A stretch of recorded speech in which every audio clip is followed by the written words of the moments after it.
Welcome back again. So last time we had Andrej's truck in the shop, and this time we still have Andrej's truck in the shop. Yeah, it's always here. Okay, crank it.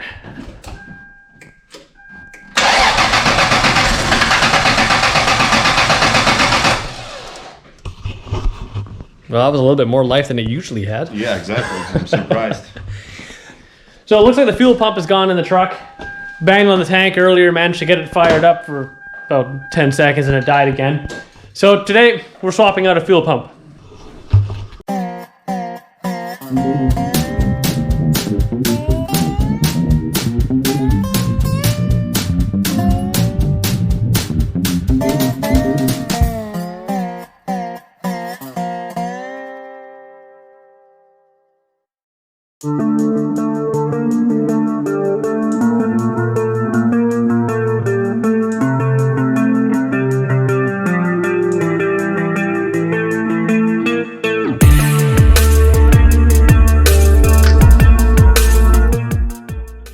So there's a couple of ways to swap out this pump.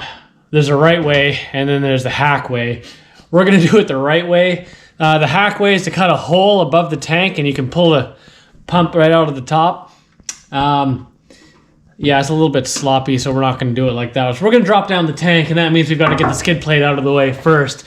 The winter's been pretty nasty this year, so there's a lot of salt on the road, and it's definitely showing on the underside of this 4Runner. So we've soaked down the bolts. We've got one bolt here, one in the back, 3 in the front, and then one more in the back corner here. And we're gonna try to get them out without breaking them, hopefully, but they're looking pretty rough.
Broken.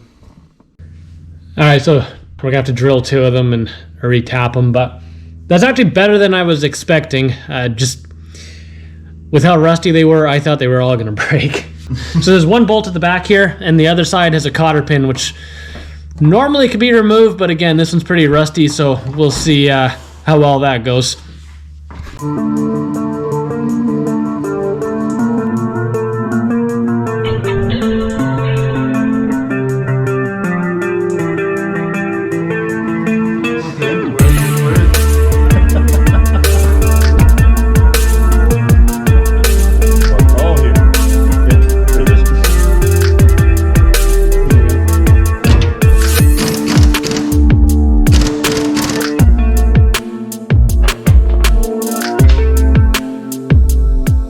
Smoking hot. So before we are gonna drop the tank, we need to remove the connectors, which are providing the electricity to the fuel pump. Because if we are not gonna do first this, we are, I think, gonna do some damage to the connector. If you are wondering what's this snake doing here, this is my cable for the locker, diff locker, which is a little bit too long. You could shorten that up. Yeah, I know. I was so stupid that I say, why not? Let's leave it like this. You want to shorten that? Well, it's out today. I think so.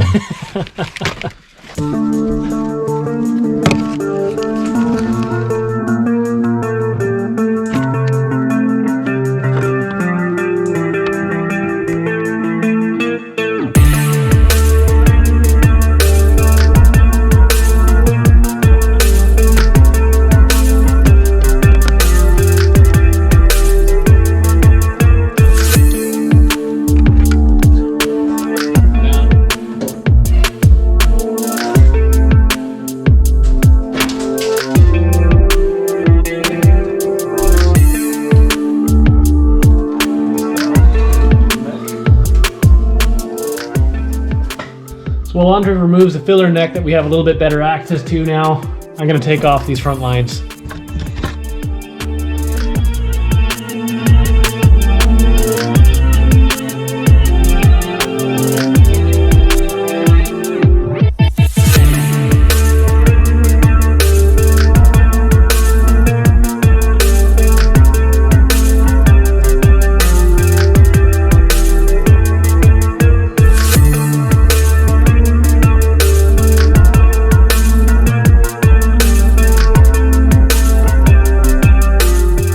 So we went to drop the tank down and there's still a wire attached.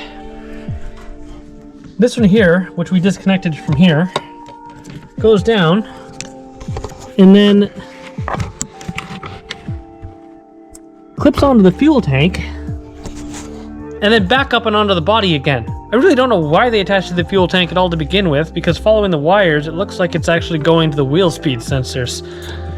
I don't know if that's actually what it's going to, but we're going to disconnect from the tank and then we'll finish dropping it down.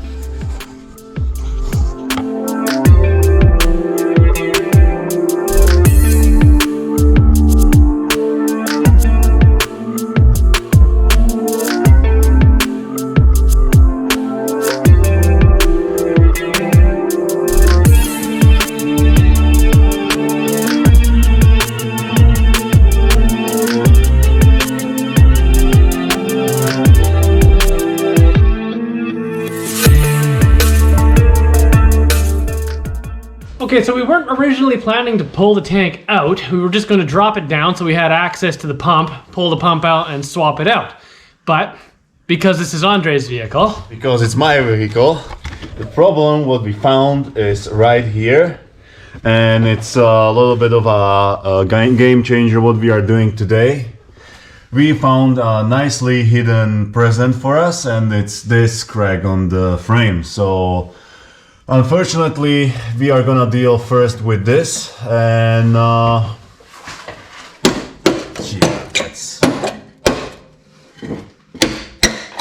unfortunately the gas tank is hiding this place, so people, even when you are buying these vehicles, can really check them out how bad is the rust here. This place on the other side you can check, and when I was buying it, it wasn't that bad. This is, I own this vehicle for almost 2 years, but of course this side, there is no chance that you can see it. So after we drop the gas tank, it's not a nice surprise. so that kind of changes the direction of where we're going today. Before we can put that fuel tank back in, we got to do some welding. We are. So we're getting the welder set off. We're gonna have to cut out that rust and do a little bit of repair work on there. Because, well, if we put the tank back in, you can't access it, so now's the time to do it.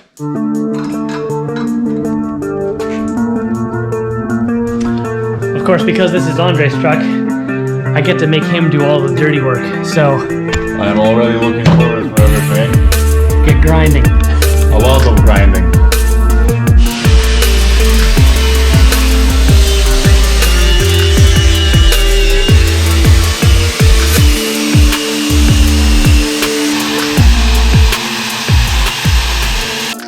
Okay, Andrej's got the frame cleaned up and we can see what we're working with now. And it's pretty bad. So we've got pinholes here, obviously pretty massive holes here, and it goes all the way back to about there. Now, this is starting to go, but it's solid enough, we're going to leave it alone. So I think what we're going to do here is we're going to cut it up around here and take out that entire section and redo it.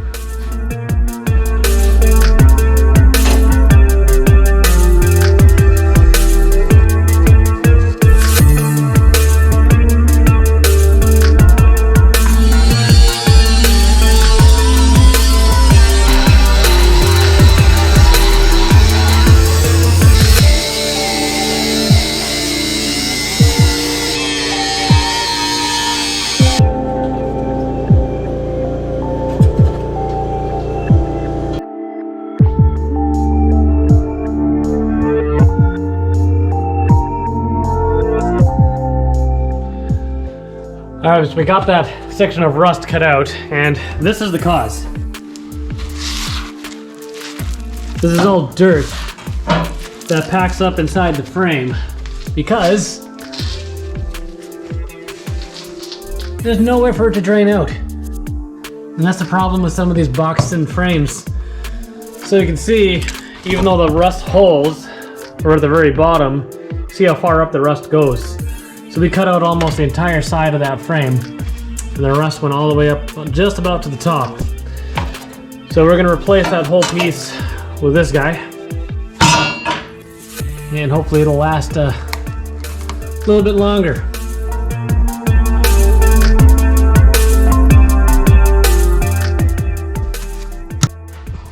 So I've got most of the loose rust and whatnot all removed from there. Now, before we go and weld anything new onto here, we're going to try and deal with some of the rust that's starting on the exterior side here. Well, on the interior, exterior side of the frame. So I got two different products here. One of them, a lot of people will be familiar with, and that's Rust Mort. Yeah, it's comprised of a phosphoric acid and some other things. It's supposed to convert rust into a not rust. If it actually does, I don't know. It does turn it black though. And the other one we've got is this Loctite SF754. Now this stuff here is kind of interesting. It was actually formulated to be used on like ocean-going tugs and ships and whatnot. And it's a rust encapsulator, so it's supposed to convert the rust into, again, not rust. But then it prevents any oxygen from getting back to the metal again in the future, and prevents the rust from coming back or from spreading.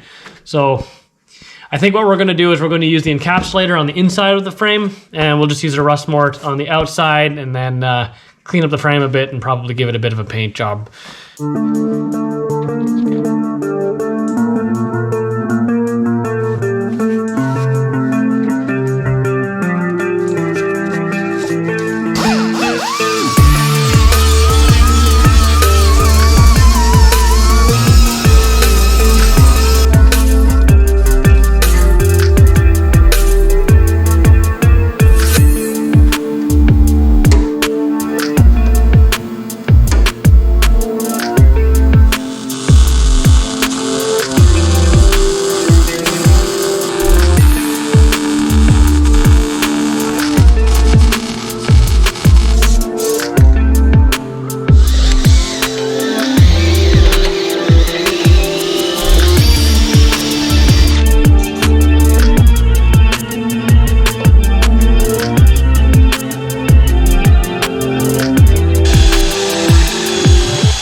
Okay, so this here is the panel that we took out.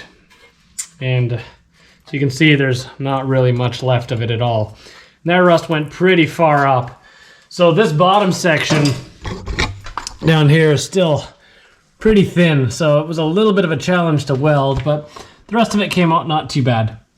So while we got it up in the air, Andrej's treating the rest of the rust with the phosphoric acid. The white powdery stuff will come off. Now, the phosphoric acid isn't a fix-all for everything, but hopefully it buys him a little bit more time. So that we've got the rust hole sorted out in the frame, we can get back to the tank. I've already got the fuel pump and sender unit pulled, and this is what we're looking at. Now, you can replace this whole unit, but for a fraction of the cost, Andrej's just picked up a pump. And the nice thing about this is it's just a plug. So we don't have to do any cutting or soldering, nothing. So it should be a pretty easy swap.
Other than a few surprises, some broken bolts, a massive rust hole, and forgetting to mark what direction the fuel lines go back on, that job actually went not too bad, which is unusual for Andrej's trucks.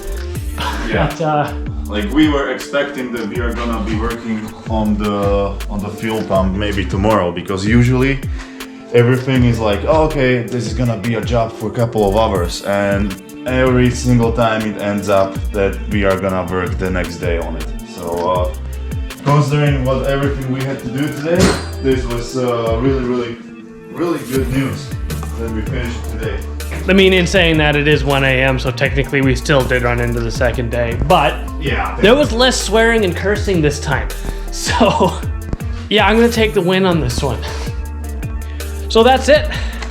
This one's done until he breaks something else, that is. But I'm gonna call it for the night. I'm going to bed. Good night.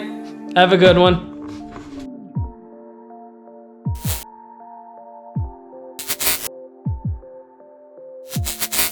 Yep.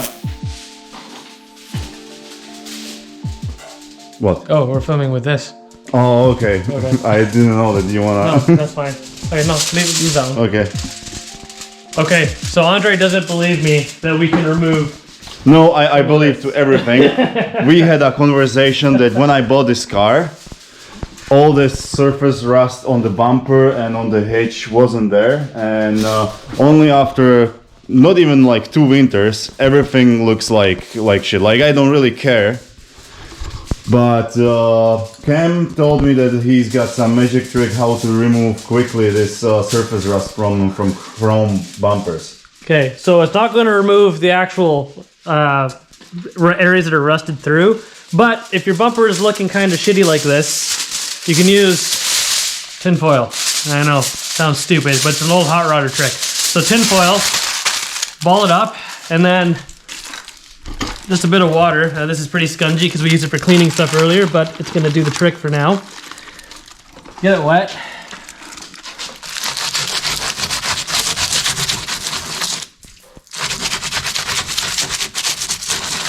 And you just polish it that way.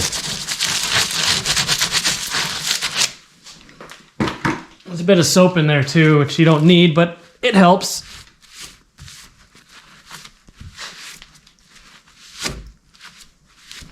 There you go. Wow. There you go. Tin foil and water. That's it.